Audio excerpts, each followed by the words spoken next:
All right. Let's see where it goes. You took a big breath like you were ready to like jump into character, and then you didn't, and then I kind of like, oh God, what am I doing? You took that big preparatory breath and then didn't do anything with it. Yep. The big breath for the intro. Yep. 3, 2, 1.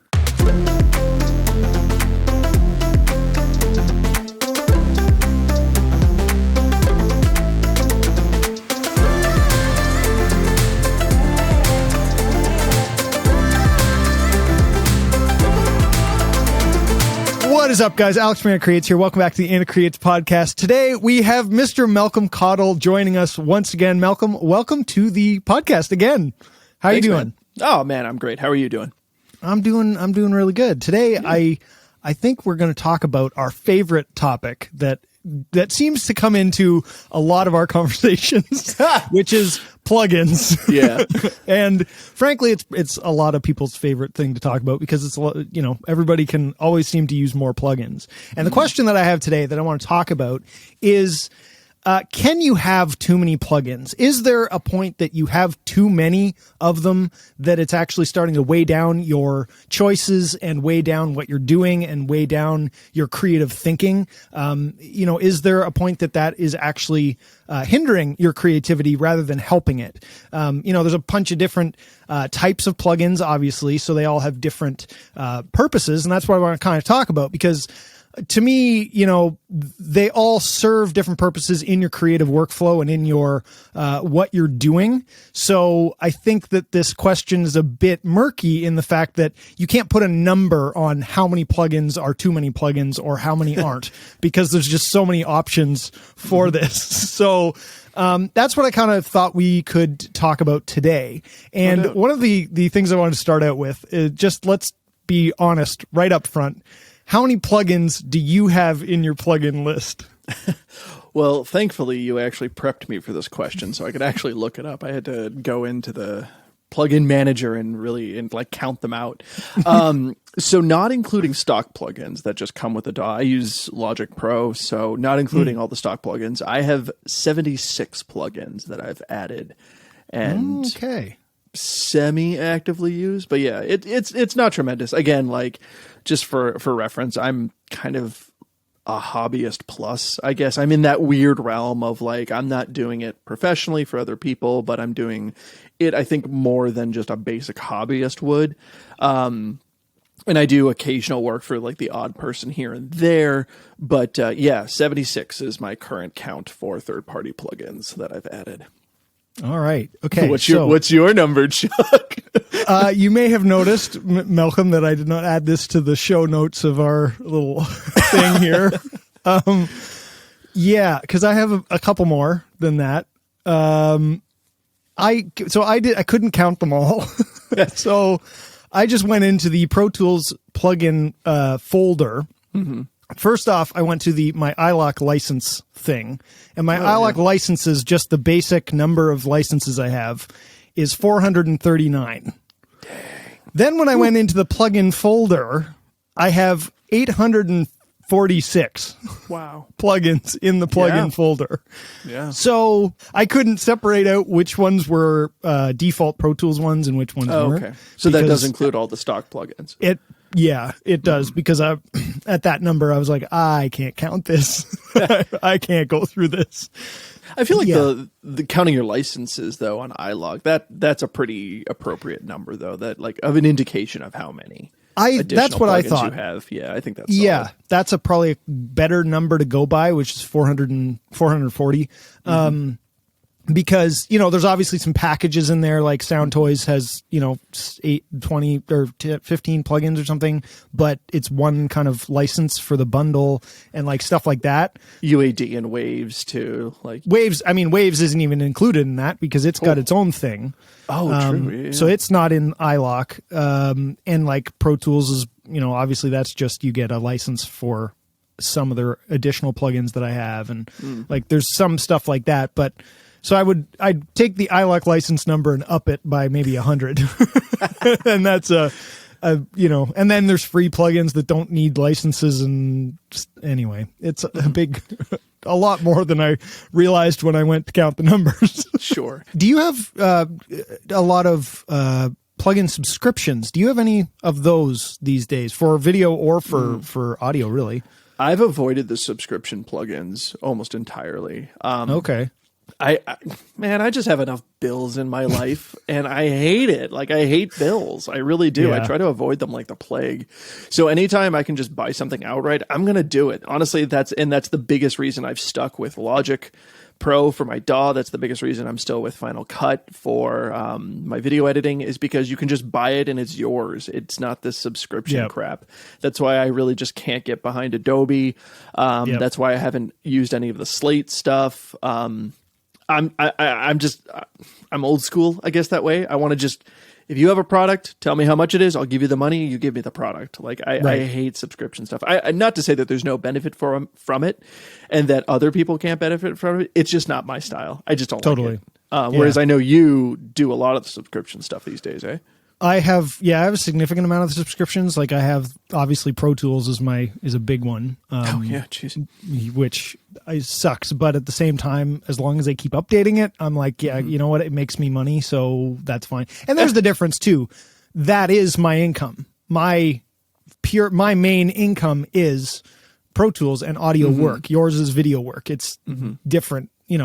But I have Pro Tools and like Plugin Alliance and Slate and I don't know, Adobe. Yeah, I use Adobe as well.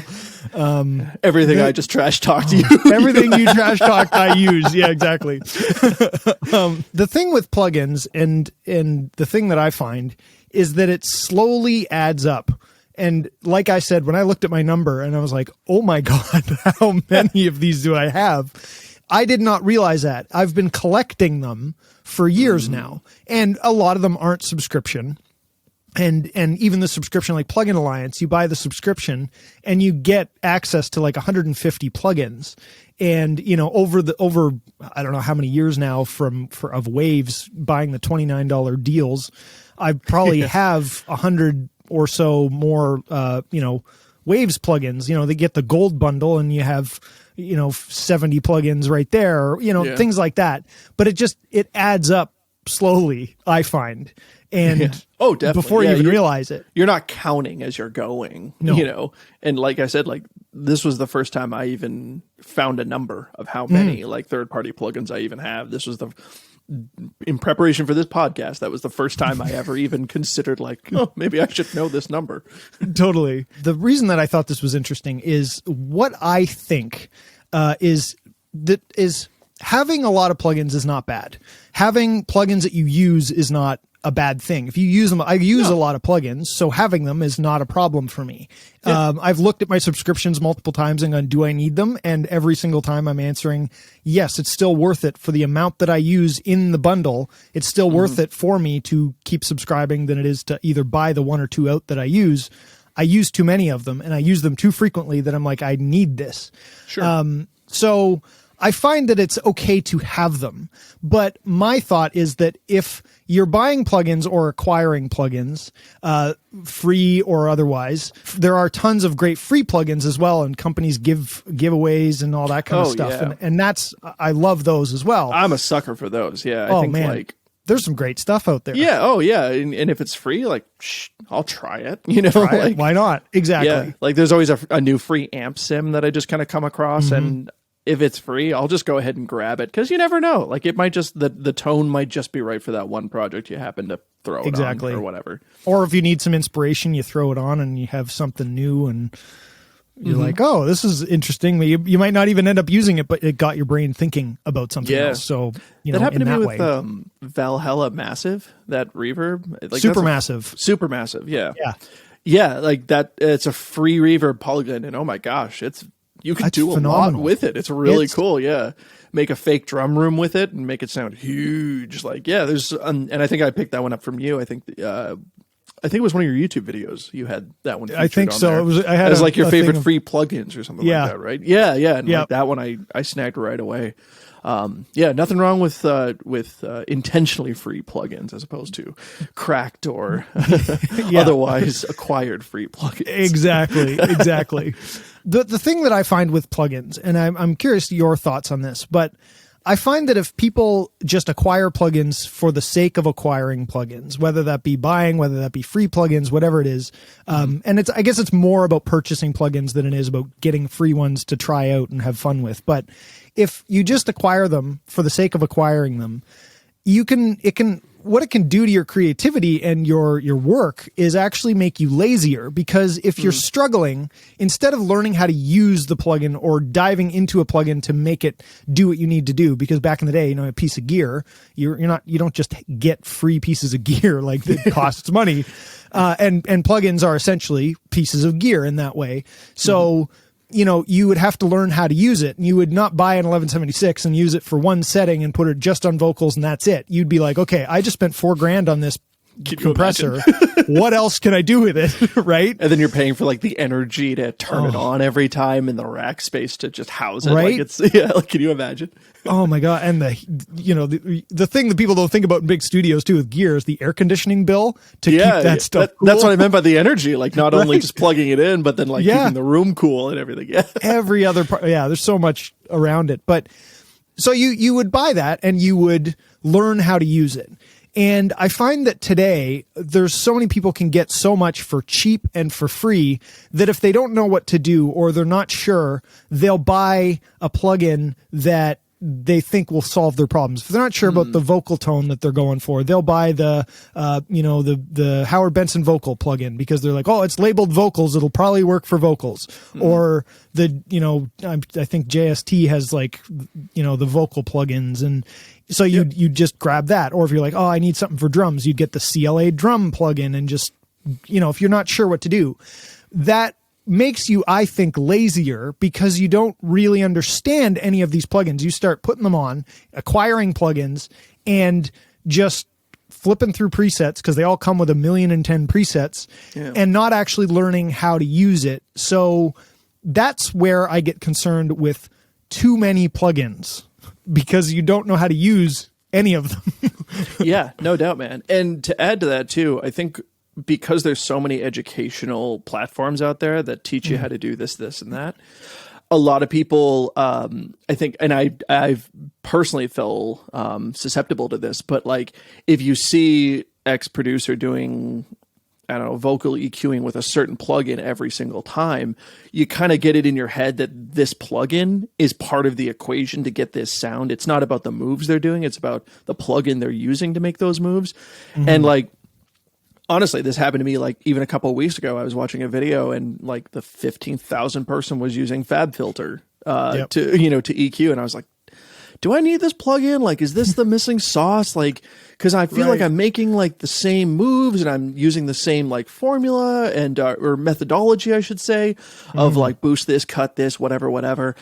And I'm not getting the same sound. Is FabFilter the thing that's missing, or is the SSL-E channel that I have the wrong one? I should have gotten the G channel. Shoot, like that kind of stuff. I think that's a big, and I think what that's a real sign of is just being susceptible to marketing too. Is that 100%? Like, how do you keep selling products? Well, one of the ways is that you market it the right way. You say that this is the key to the vocal sound. Like if you want the Howard Benson vocal channel sound, here's a plugin that gives you the in-child channel strip in the order that he would put it on, or this, and that, or CLA, like CLA's name is slapped on every, part of the mixing process to try to convince you that this is the key to the CLA sound and not like his experience and his technique and his approach and his methodology. Yeah. So I think I know where I've fallen victim to that. And I think there's a lot of people that definitely have that issue too, where, you kind of get convinced with your eyes, not with your ears, about what you're seeing all the time. Like you're seeing the SSL channel every time. Well, which company's SSL channel are they using? Are they using Waves, or are they using SSL or Slate or whatever, And it becomes more about the specific product as opposed to the principle of using that product. Totally. I think that's the fear I have for most people. And then, thinking that like, oh, if I just get that one product and use that one preset, bam, boom, I'm ready to go. You know what I mean? And in all fairness, everyone's looking at trying to cut their workflow down, curve their learning. But sometimes I just don't think that's the answer. And it's easy to just pay money for another plugin and then mentally convince yourself it's like, haha, done. That's the magic I'm good sauce. now. That's what I've been missing. Yeah, totally. Yeah. And I think you're 100% right where you say that people are looking for ways to cut their workflow down and cut their time to get where they want to go down faster. And the easiest thing in their head is to use the plugin that's branded the way that they want to sound. So, I mean, CLA has got a perfect example. His name's on everything. CLA drums, CLA bass, CLA vocals, CLA this, CLA that. And the funniest part is that it's all branded CLA. So if you are a fan of a CLA sound, you want every single one of them because you're like, oh, that's how I'm going to get CLA drum sounds. Meanwhile, if you actually dig into what he does behind the scenes, he uses an SSL desk. And he uses like an 1176 and whatever. So you could get the CLA drum sound with the SSL channel and you can do the CLA vocal sound with the SSL channel. Like it's the same kind of thing. It's just programmed into this other plugin. And that's what happens a lot with these newer plugins that aren't emulating other things and where they try and brand it that way. Which it fools you in a way. But the thing is too, is, like you said, cutting down your time. The main way to cut down your time is to have the plugins that you use and the ones that you understand and really understanding them. So I think we've talked about this before, but almost everything I ever sent you for a while where I was like, when you asked me questions about how do I mix this or how do I do this or whatever, all of my examples were with an SSL channel. And the reason was because I was fast at using an SSL channel to get what I wanted. That's one of the main plugins that is on almost every channel on every mix. Same with the Fab filter. I use that thing just because it somehow came into my life, it worked at whatever, and I just stick with it. I don't look for other EQs because I'm like, I know how to get what I want out of the SSL channel and the Fab filter. They're going to do basically almost everything that I need for a lot of stuff, And maybe that's a counter argument to what you're saying here, though, is that sometimes you do need to buy a lot of plugins, sift through a lot of different ones to find the one that like fits you. Like it. That's an interesting point. That like you don't need 10 different EQ plugins. Totally. But maybe you need to go through 10 different EQ plugins to find the one that like is your magic sauce. And like for you, you've worked on an actual SSL. So of course the SSL channel strip is going to make perfect sense to you. You just have to find the brand that like makes the one that like fits your ears and fits your workflow. Totally. But for someone much more visual, they're going to try an SSL channel strip, but it's not visual enough for them because they don't see like an analyzer that shows them the waveform or anything like that. So starting with something like the stock Logic EQ, which does give you an analyzer, and then moving to something like the Fab filter is going to make so much more sense to them because they just have to see it with their eyes a little bit. They're trying to use their ears, whatever, that's what everyone says. Yes, but there's something about just seeing that, seeing that vector scope or whatever, that shows you how the audio is being affected by the moves you're making that is just more beneficial to them in the way they work. Totally. The thing that I'll counter that with is I learned on an SSL, so an SSL makes sense. And I am in the position that I, have tried out a lot of different SSL channels, and partially to be able to help other people, partially because they come into my lap, partially because I've been doing this for so many years that you get bored and want to try something else. Yeah. And, that's totally fair. But the thing that I don't like is when somebody tries to use the SSL and then goes, oh, maybe I should have had the G channel, not the E channel. Oh, maybe I need the plugin alliance versus this one. And they use it 3 times and go, no, this isn't the right one. It's not doing what the guy in the tutorial said. I can tell you because I've used almost every SSL channel plugin out there that they are all good. They're all going to work and they're all going to do basically the same idea from an SSL. There are slight changes, yes, but for the average person making music, you can make great music with any of them.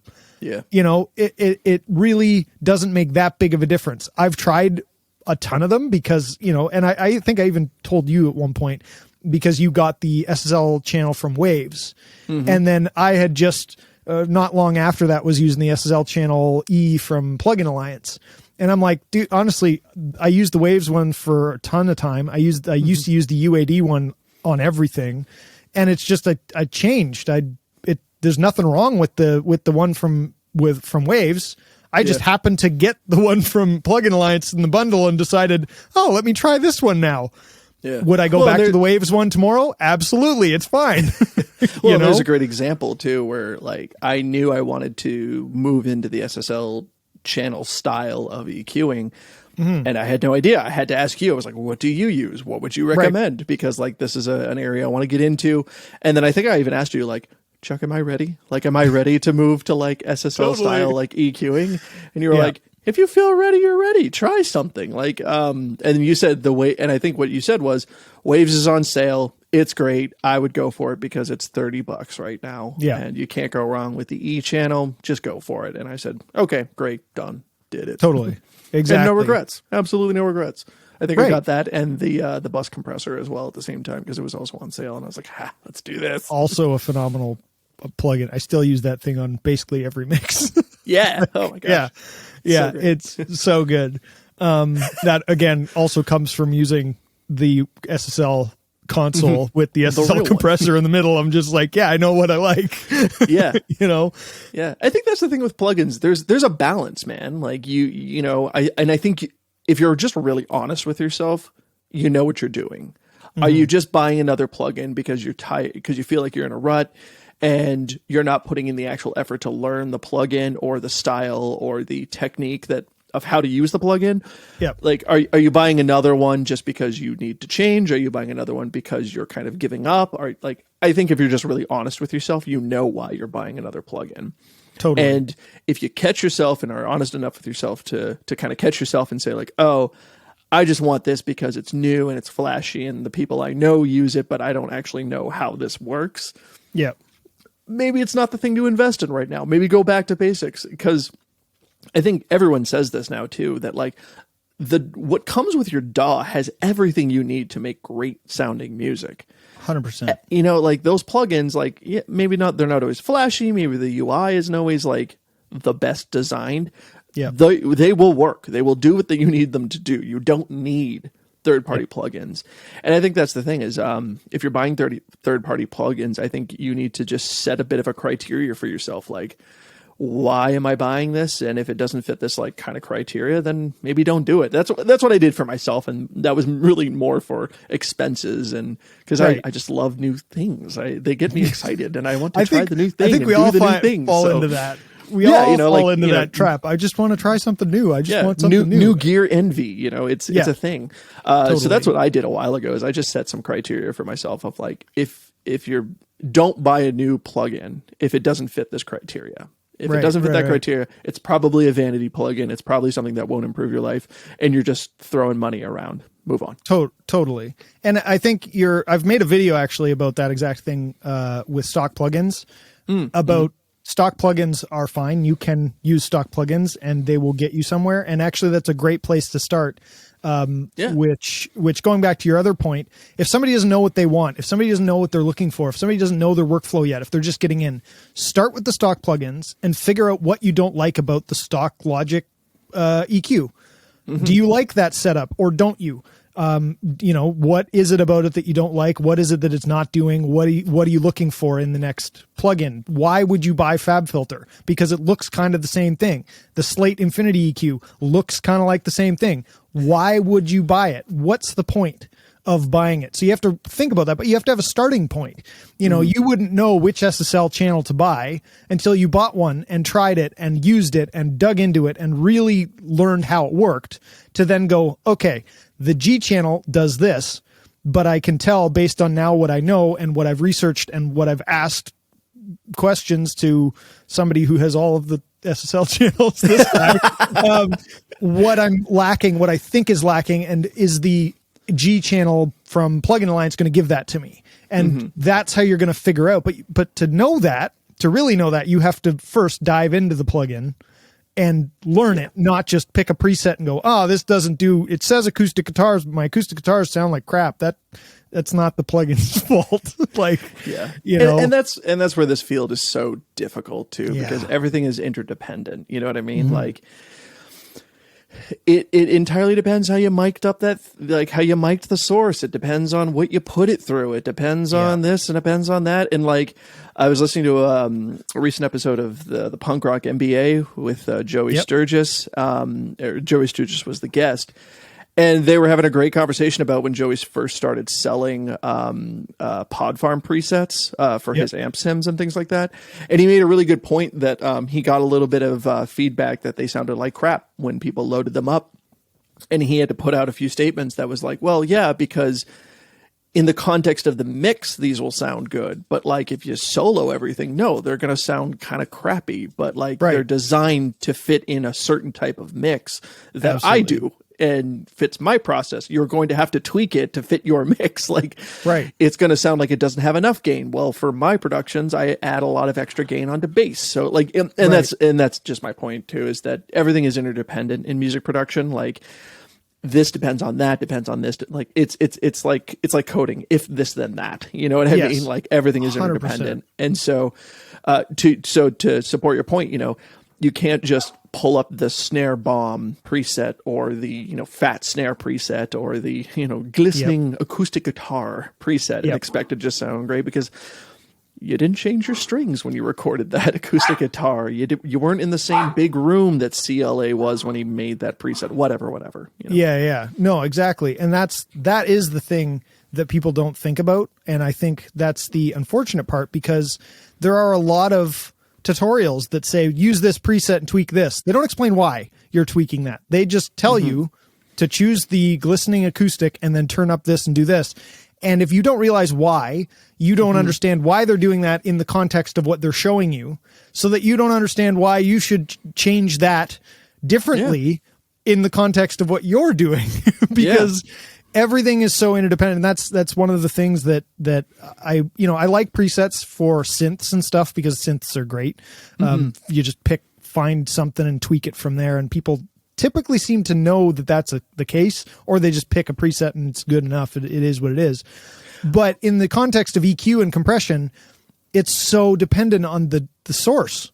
And people don't think about that as much. And then that's where you get into this never ending loop of, well, this plugin didn't work, but it could, if you had spent 5 more minutes, 10 more minutes, half an hour learning it and learning how to use it on what you're trying to use it on, you know? And I think that's a good point, because like picking presets for a synth is essentially just picking different source sounds as opposed to mix sounds, because you're still going to mix it differently after you pick that preset. So I guess I would compare that more to like, you know, picking synth presets is almost like just like picking different drum samples. Like you're going to find the one that vibes with whatever you want to do, but then you got to EQ it into your mix. You got to compress it in a way that it pops in your mix, whatever. I'll start the same way. You know, if I load up DrumForge, I'll click through the presets first of the different kits, of the different combinations of kits, until I find something I'm like, oh, okay, this is inspiring me. Like I like the way this is just naturally hitting and the attack and the tone or whatever. And then I'll kind of go in and tweak it to something a little bit more like I like. But then in the final mix, the EQ is completely different. It's all over the place because like the toms are in a frequency that aren't popping through the guitars when I want that big epic fill that I work so hard on to come through, you know? All those little things. And I think that's the big difference is when you're using mixing plugins, the preset is not universal at all. And it's all not interdependent. I think you can really only use a preset and then move on when it's almost like a source material, like a source sound, like with a synth, with a drum loop, with drum samples or anything like that. But once you get to the mix, like you got to figure out what's going on, what else is going on, how are things piling on top of each other? Because no two songs are exactly alike. Where you can throw the exact same channel strip settings and presets on one song and completely copy them to the next song, and it'll work perfectly. Totally.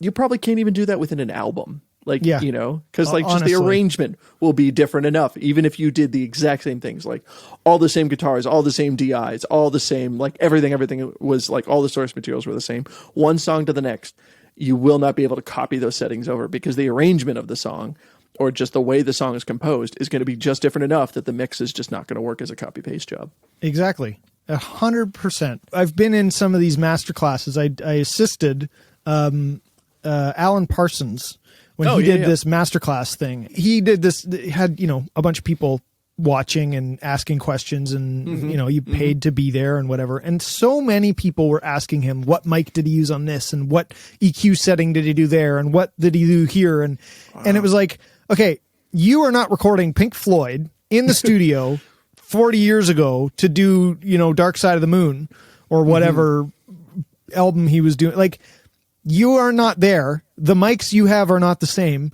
You can't have access to this. And it wouldn't matter if it was that day or today. It doesn't matter. And Alan literally said that a couple times where he was like, it doesn't really matter. I boosted top end to make it brighter, but I don't know, maybe he was around 16 to 17K possibly on his vocal because of the microphone. Like, and he said that, and you could, like, people were writing these numbers down, and I'm like, do you not get that it's the concept, not the actual numbers?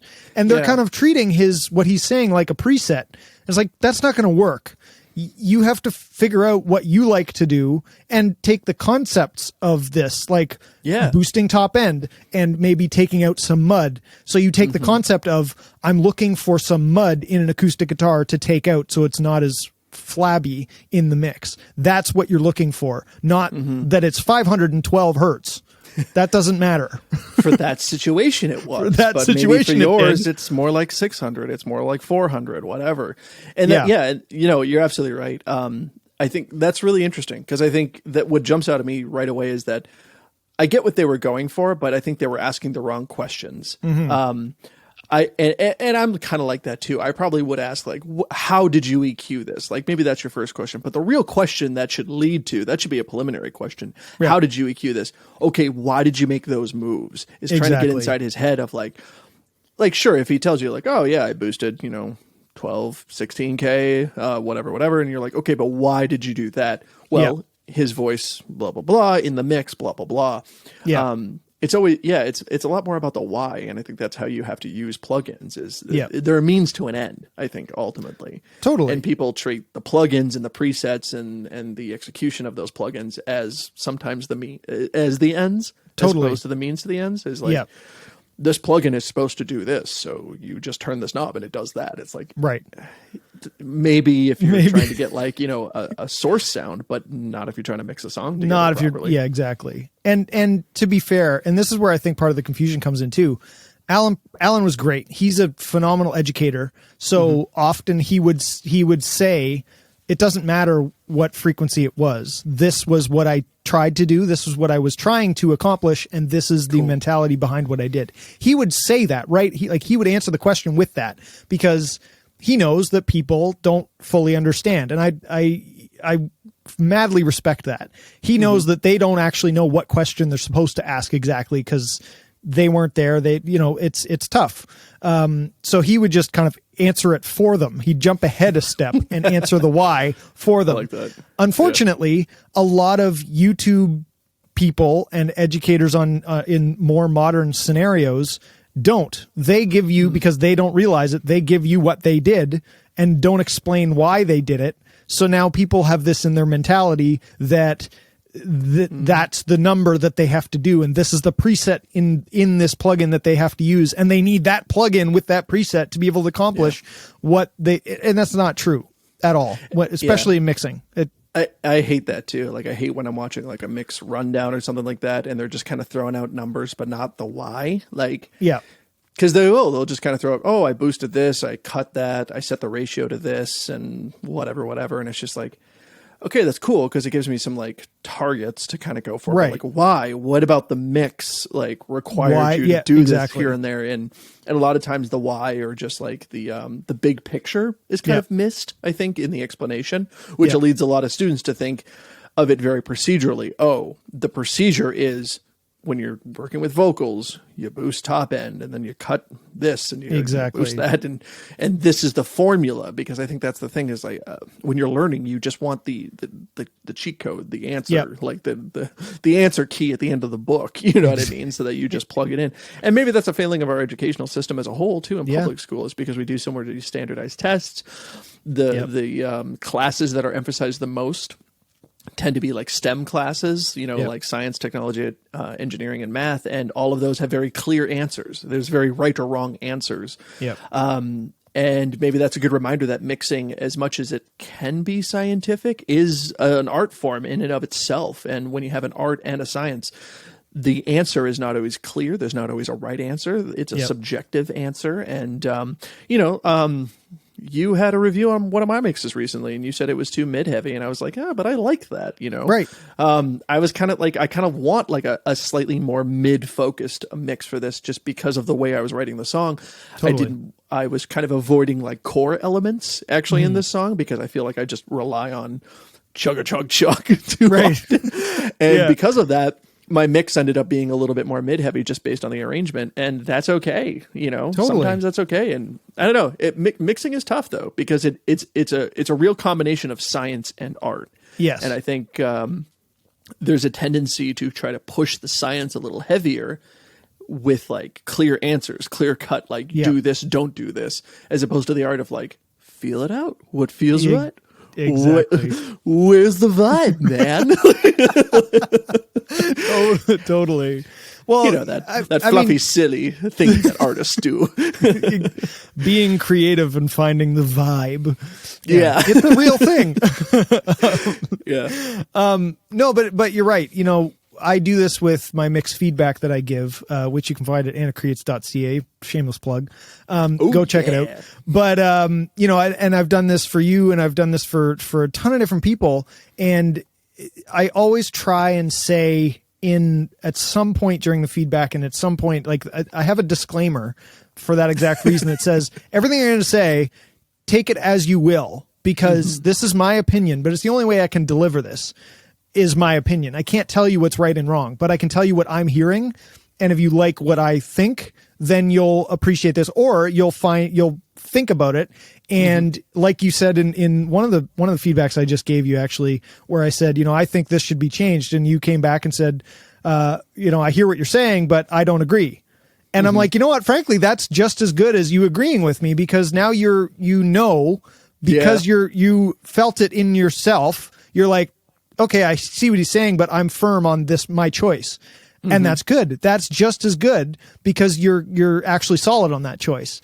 And you can say that's a choice that you made. Exactly. I think it was actually an arrangement choice. That one was, I think. Yeah. Yeah. But it was exactly like that. Like it was one of those things. But it's the same thing. It still applies. Gave me that. Yeah. You gave me that feedback, and I was like, no, I don't agree. Like I like this. And like, I think this part is solid. I think I just need to contextualize it a little better so that he can understand why this is solid. I think the idea is solid. I think what's around it maybe just needs to be reinforced so that idea comes through. And I think actually in the follow-up, you wrote me back and you're like, okay, I changed my mind. I agree. I really do like this, and you should keep it. It fixed it. It worked. And that's the thing, is you saw what it was that I had heard, and you're like, oh, okay, so I like the idea. I'm going to stick with the idea. I'm not going to change it the way he said, but it does bring up some points that maybe I should contextualize it better and change it for that reason. And, but that's the same thing. And that one was a arrangement thing, but it's the same idea with, with mixing and everything. It's all within context, and it's all within your own creative endeavor, which is why presets don't work for anything, to put that there. I was going to say, I was like, we're a little off base. We're a little off. How many plugins do you need? But I like where this discussion is going. I love where that went. I love that. But I do want to bring it back in here. And so that, for fear of making this a 3-hour podcast, because man, this is a whole other episode. But what I want to kind of bring this back to is, you talked about, and we've talked about this before, but you talked about kind of having a criteria for new plugins.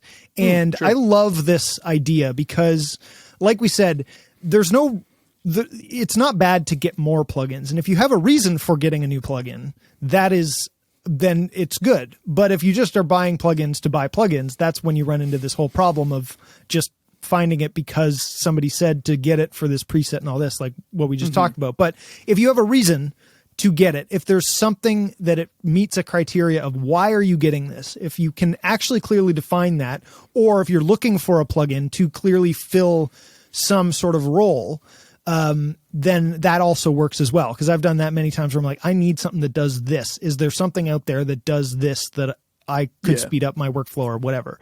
So I want to hear what you, because you've talked about this before.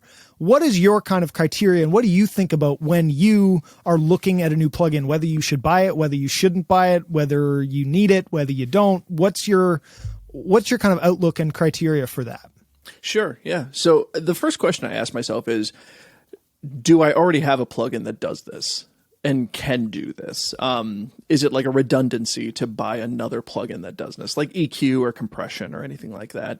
That's generally the first question I ask myself. Again, to try to not fall into that trap of, if I just buy a different EQ plugin, suddenly my EQing will advance. That's not the same as educating myself, as, bettering my knowledge in the fundamentals of how to equalize something. Right. So that's kind of the first question I asked right off the bat. If I get that little inkling and that little spark of just like, ooh, I should buy that. The first question I asked right off the bat is, okay, but do I have a plugin already that does this or not? Yeah. So if the answer is yes, then it's kind of like one of those like trees that maps of just like, is it this or this? Well, then this or this, So it kind of starts. My thought process always starts there is, do I already have something that does this? If the answer is no, that's, okay, then maybe this is a worthwhile plugin investing in because it's going to do something that I can't do otherwise. Right. If the answer is yes, the question becomes, okay, will this speed up my workflow, or does this do something better than the way I'm already doing it? So like one good example of that was I bought Vocal Align from Synchro Arts fairly recently, like a few months ago. And I put off buying that for a long time because in my mind I was like, okay, but I can manually edit everything myself. Like I can do that. I can use FlexTime and I can just cut and nudge. I can align vocals manually. So do I really need to spend the $125 to get this plugin? Right. No. And the answer was no for a long time. And then finally I came to a point where I was like, okay, can the new plugin do something I can already do on my own? Yes. But will the plugin speed up my workflow so that I'm less tired and I'm not doing as much minutia while I'm like editing or mixing? And oh my God, let me tell you, purchasing Vocaline, the answer was, oh my God, yes. Oh my gosh. Yep. I think I called you like after my first session where I just went through and aligned a bunch of vocals. I was like, oh my God, Chuck, what have I been doing with my life? Why did you not tell me to get this sooner? Malcolm, I did tell you to get this sooner. Yeah, I edited 2 like 4/5 song EPs full of like vocal layers for days, and I edited them all manually with a magic mouse. And I honestly don't know how you still have a wrist left.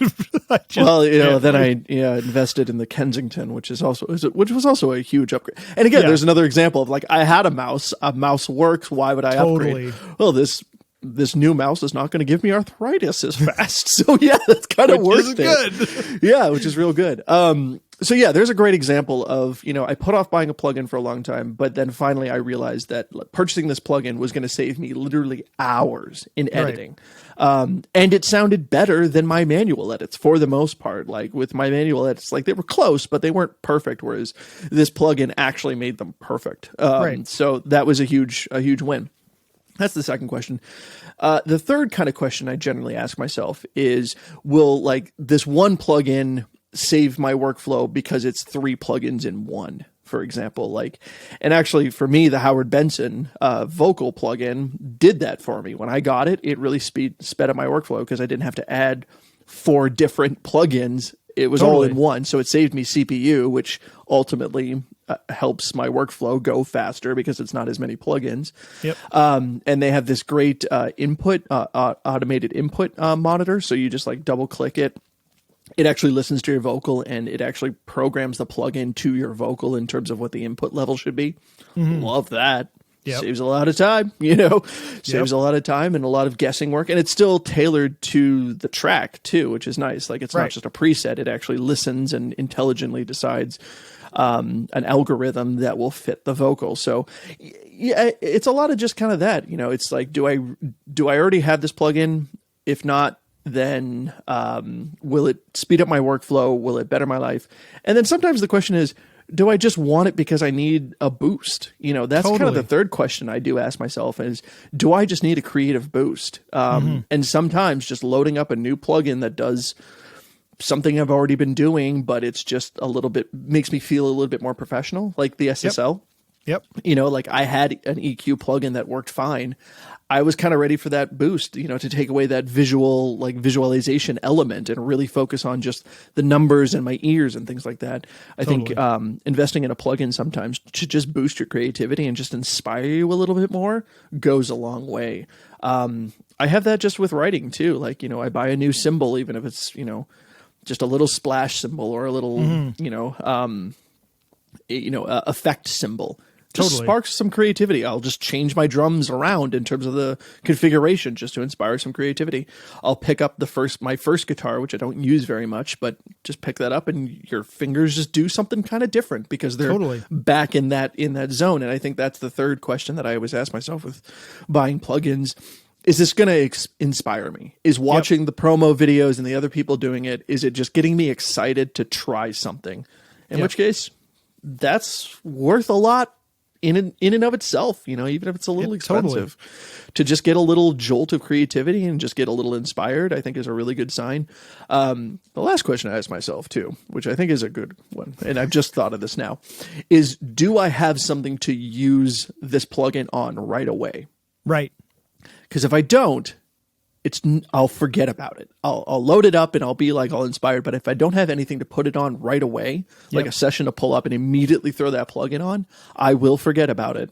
And then like years will go by and I'm like, oh yeah, I bought this plugin for $50 and literally never used it. Yeah. Because I also fall into that habit too of when a client comes to me for a video and they say they want something and I'm thinking to myself in the back of my head, it's like, oh, I don't have that equipment to pull that off, or I don't have like that plugin to be able to do that effect that they want in post.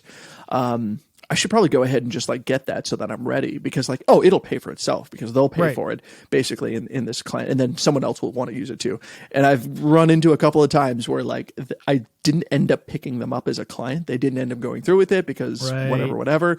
But I went ahead and kind of jumped the gun and bought something to do for their project. To do the job that you didn't get. To do the job I didn't get. And then I'm like, oh, well, I'll use it eventually. It's fine, whatever. Totally. But you could do that, I think, with plugins too. Like you have a band that comes to you and they say they want this sound. And you're like, oh, shoot, then I need the Distressor emulator plugin, or I don't know, whatever. Like, you just need some sort of thing to do that project. So I always try to make sure that whatever I'm buying, I have already secured something to use it on right away, because that's going to also feed into your inspiration. It's going to help you just kind of get a little bit more motivated, and it's going to give you the experience to know if it's going to do the thing you need it to do. Yeah.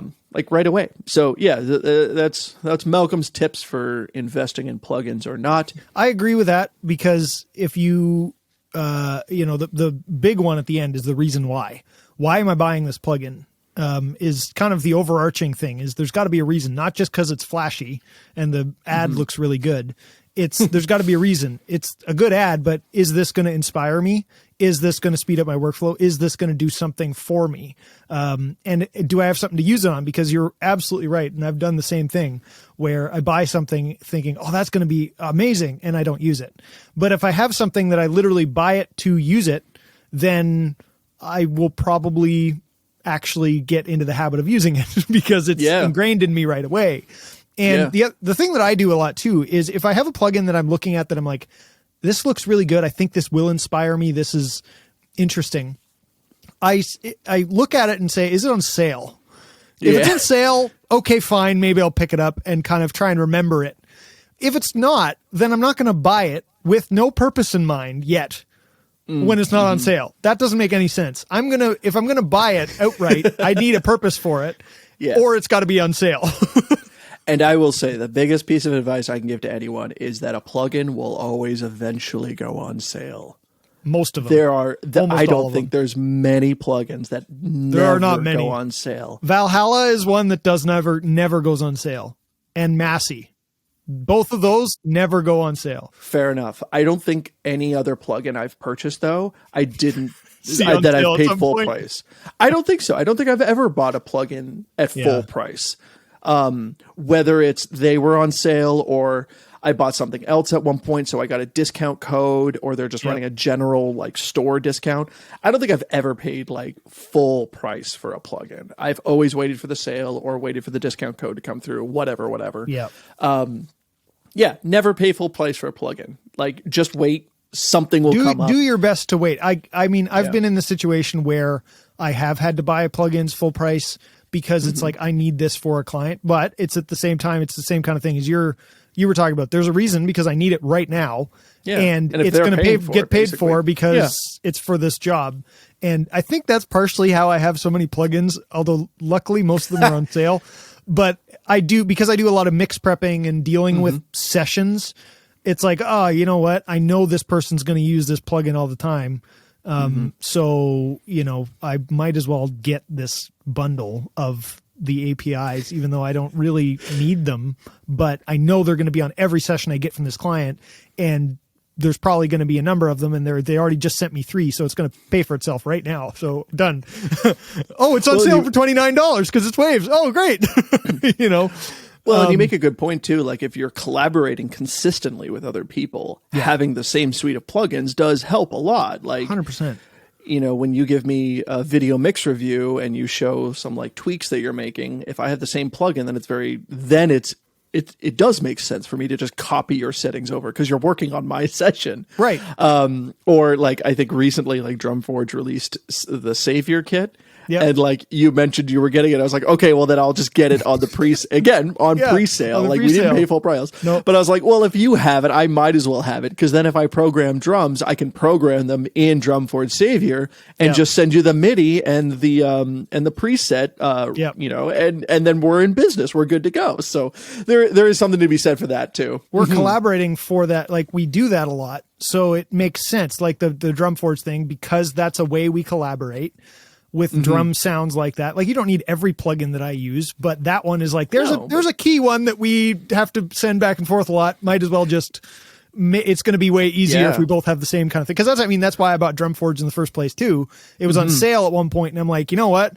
Malcolm always uses this. I know he uses this, and it would be just easier if he sends me his MIDI and I have the drums already done the way that he has them, and I can, start from there. So instead of trying to remap them, and I was just like, you know what, this is worth the $99 on sale that I can just get it, and it's way easier. So and saved me time too, because before then 100%. I had to, if I was programming drums, I'd actually have to print out all of the like direct and room from every single source, and then send them to you as audio files so that then you could mix them together. Because I wanted them all separate. Because you obviously wanted them all separate to mix it properly, and that just made sense.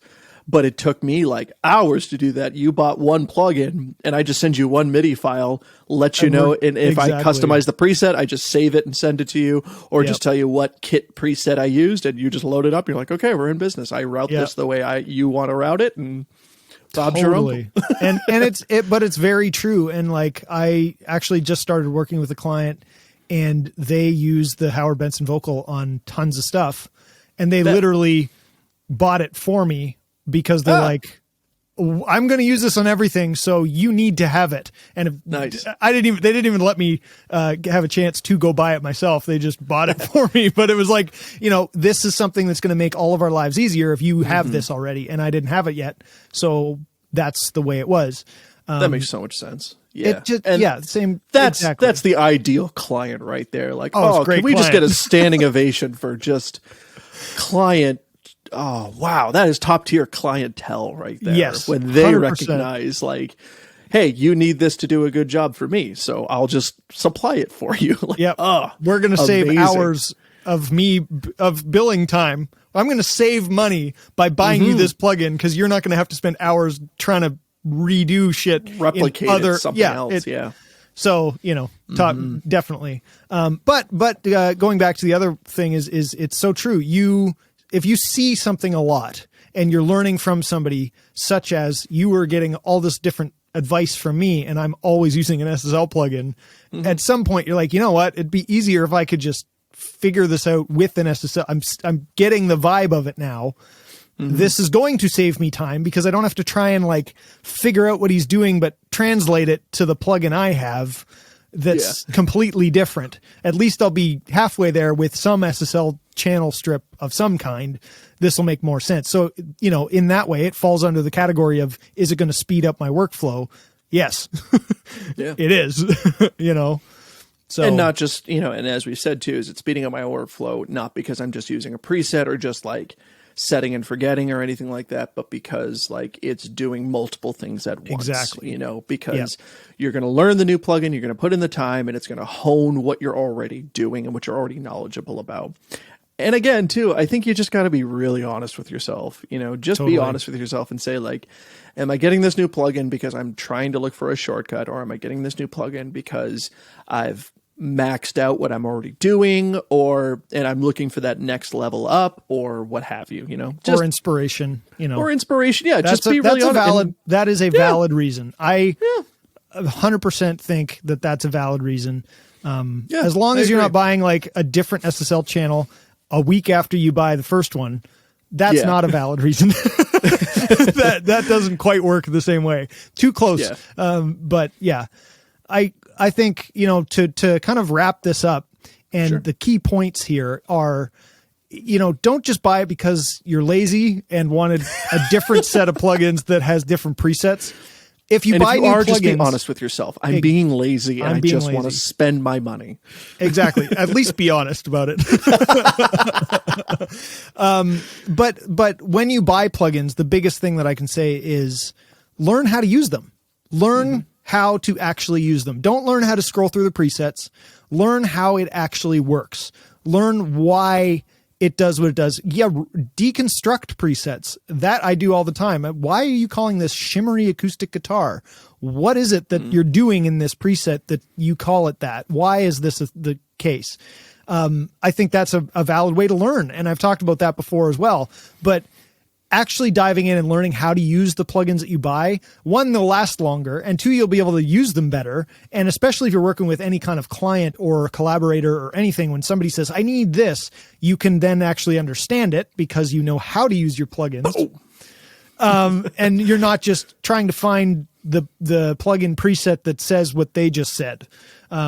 Or what you're thinking. You're going to create better if you understand your plugins, because you as the client are going to tell you as the technical, you know, the engineer, what to do, and it's going to go faster. So, you know, make sure you're honest with yourself, make sure there is a reason, and actually learn how to use the plugins you get.